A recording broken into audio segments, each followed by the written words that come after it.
Environ 2 milliards de personnes dans le monde souffriraient d'au moins 3 carences alimentaires. Ceci sont des chiffres de l'OMS, l'Organisation mondiale de la santé, dans le cadre de la malnutrition, mais aussi de la dénutrition. Pourquoi est-ce que l'on se retrouve avec des chiffres aussi faramineux dans une société moderne censée nous apporter des solutions, censée nous faciliter la vie, censée nous apporter du confort, censée nous mettre bien? On va analyser tout cela dans cette vidéo. Si c'est la première fois que tu passes par ici, je suis Grace et sur ce canal, je parle de santé, de beauté, mais aussi de bien-être. Ici, tu trouveras ce que l'on ne te dit pas dans les médias concernant la prévention santé, concernant certaines maladies, certaines pathologies. Ici, le but, c'est de se rapprocher le plus possible de la nature, car c'est de là qu'on vient, de préserver sa santé, de préserver sa beauté, de se sentir bien, de booster son énergie, mais également de garder un esprit zen. Car comme tu le sais certainement, tu l'as déjà certainement entendu, un esprit sain dans un corps sain. Alors, si ces thématiques t'intéressent, si tu veux m'accompagner dans cette aventure, définitivement, tu dois t'abonner, mais aussi appeler quelqu'un à rejoindre la communauté. Un ami, une voisine, une connaissance ou alors sur tes réseaux. Je suis persuadée qu'il y a quelqu'un dans ton entourage qui aimerait écouter ce type de contenu. Revenons aux chiffres de l'OMS. De plus en plus de personnes dans le monde entier souffrent de carences. Alors ici, il ne s'agit pas de privilégier une partie de notre globe, notamment le tiers-monde, entre autres l'Afrique, qui fait souvent l'objet de ce type de cliché comme quoi la malnutrition est monnaie courante chez nous. Ce n'est pas tout à fait vrai, mais ce n'est pas tout à fait faux non plus. Concernant les carences, eh bien, le principal déclencheur de cette avalanche de carences alimentaires occasionnant d'autres maux de santé, eh bien, c'est la globalisation, la mondialisation. Le fait que dans nos supermarchés, dans nos grandes surfaces, l'on va retrouver un concombre qui provient de l'Espagne, une tomate qui provient de la Grèce, un plantain qui provient du Ghana, pendant que l'on vit en Europe, en Belgique, en Allemagne, une canne à sucre qui provient de l'Afrique du Sud, pendant que l'on réside en Italie, eh bien, ceci est bien dans la mesure où, pour ceux qui ont quitté leur pays d'origine et se retrouvent dans des pays étrangers, ils ont la possibilité de consommer local, entre parenthèses, de manger des produits de chez eux, sans toutefois se prendre la tête ou dépenser des fortunes, ou sans toutefois être obligés de prendre l'avion justement pour aller sur place. Mais cette mondialisation, cette globalisation apporte également avec elle des problèmes, notamment le problème des valeurs nutritionnelles des produits. Car oui, pour qu'un produit puisse survivre une aussi longue durée de transport, de conservation, il va bien falloir que l'on mette des choses en pratique pour favoriser le processus. Une orange de nos jours contient 21 fois moins de vitamine C qu'une orange il y a de cela 100 ans. Ça, c'est incroyable, c'est tout simplement explosif. Donc, c'est clair qu'une alimentation normale aujourd'hui n'est plus aussi riche en vitamines et en minéraux qu'il y a quelques années auparavant. Car lorsque les produits sont cultivés, la plupart du temps industriellement, c'est-à-dire que des produits, des pesticides, des produits chimiques, des engrais vont être utilisés pour cela parce qu'il faut produire en grand nombre, il faut produire en quantité assez énorme quand même pour pallier aux besoins, pour pallier à la demande. Ce qui fait qu'on va utiliser des produits pour accélérer comme cela la maturation des produits. Et normalement, du fait que cela ne se fait pas naturellement, cela ne se fait pas selon le mode naturel, le mode normal de croissance du produit, eh bien, on aura une déclinaison extraordinaire en valeur nutritionnelle. À côté de ça, il y a le temps de transport. Il faut transporter les produits. Un produit qui quitte l'Afrique du Sud, par exemple, pour l'Italie, ce sont des heures et des heures de transport en avion. Et pendant ce temps-là, les aliments sont conditionnés d'une certaine manière. Et donc, cela aussi ne favorise pas la fraîcheur du produit. Encore, pour que ces aliments-là soient conservés, il faut qu'ils soient récoltés avant maturation. Parce qu'une fois qu'un produit est arrivé à maturation, il doit être consommé dans un laps de temps très court. Mais le transport et la conservation ne favorisent pas que l'on récolte un produit à maturité. Il faut qu'on le récolte avant pour qu'il soit conservé beaucoup plus longtemps.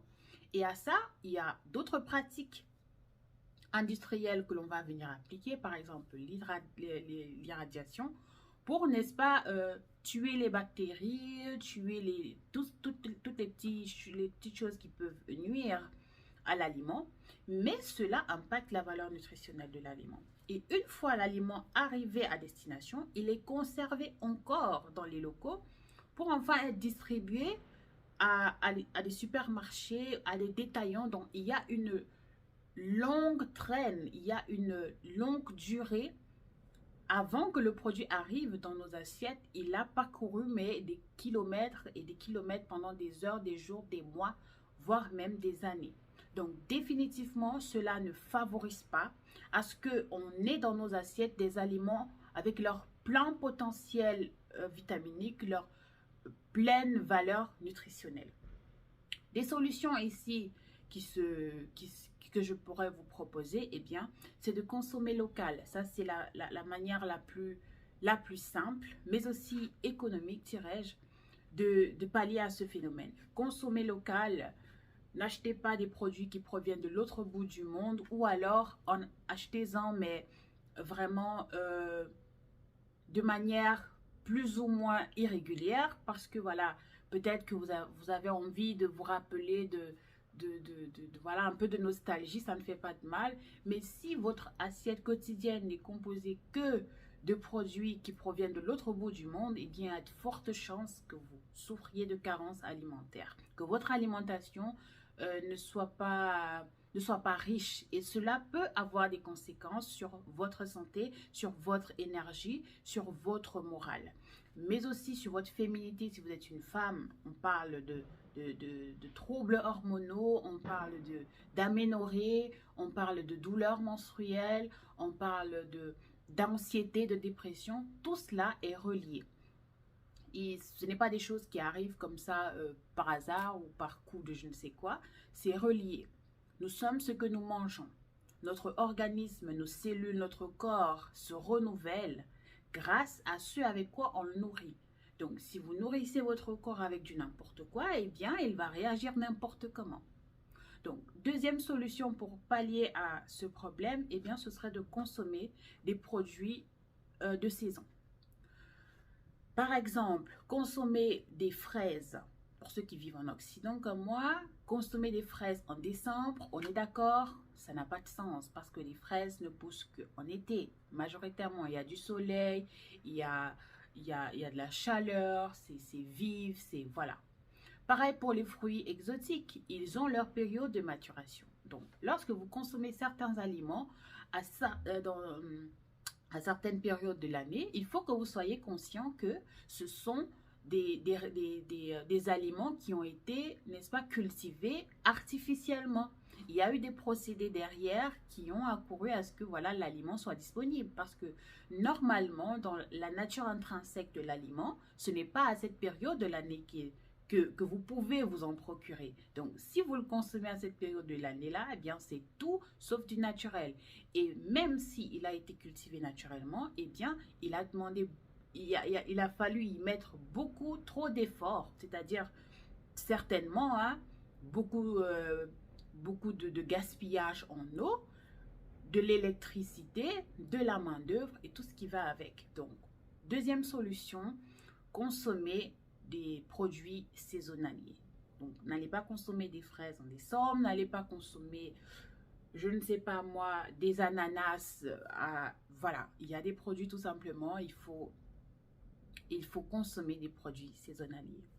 Et la troisième solution, eh bien, ce serait de vous rapprocher, de chercher dans votre entourage. Après, ça rejoint un peu le premier point, donc celui de consommer des produits locaux, mais ce serait également de produire vous-même. Si vous avez l'espace pour ceux qui ont des jardins ou des balcons, commencez par des petits gestes. Ça s'appelle l'effet cumulé. Vous n'êtes pas obligé d'avoir un jardin, vous n'êtes pas obligé de produire tous vos aliments en même temps.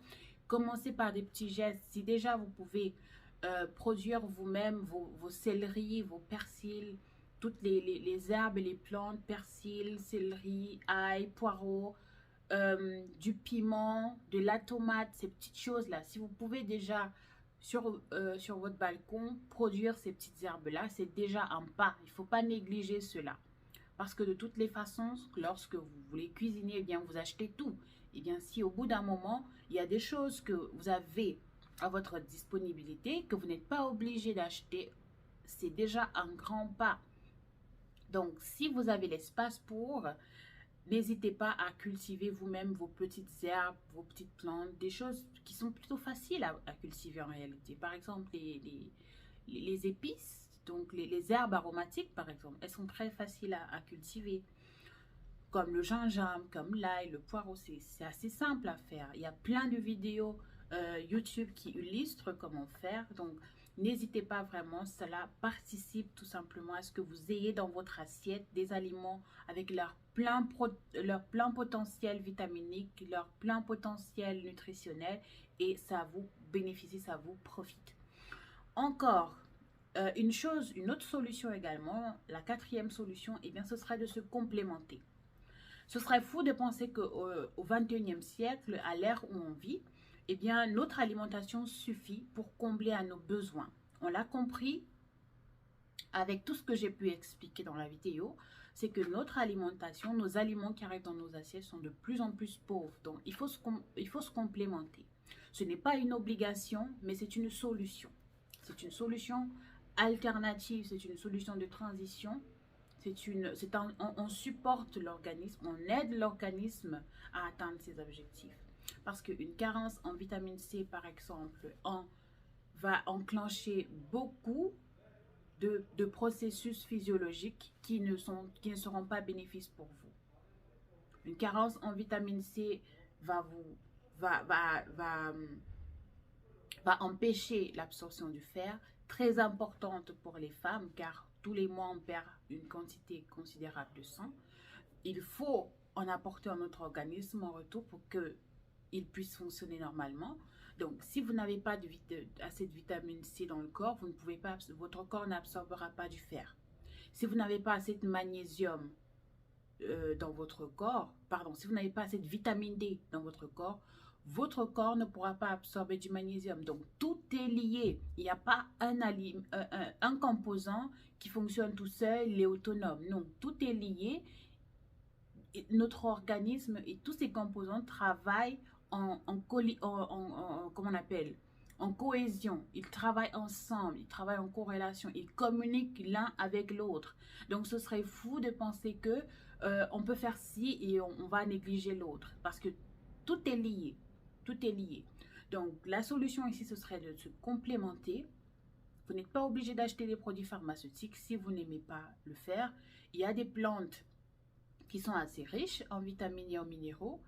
Je vais citer ici mon préféré, c'est le moringa, une plante qui est reminéralisante. Elle est riche en fer, elle est riche en vitamine C, elle est riche en sels minéraux, elle est riche en... C'est un couteau suisse littéralement, elle fait absolument tout. On a d'autres plantes comme l'ortie, excellente également, une excellente source de fer, une excellente source de vitamines et de minéraux.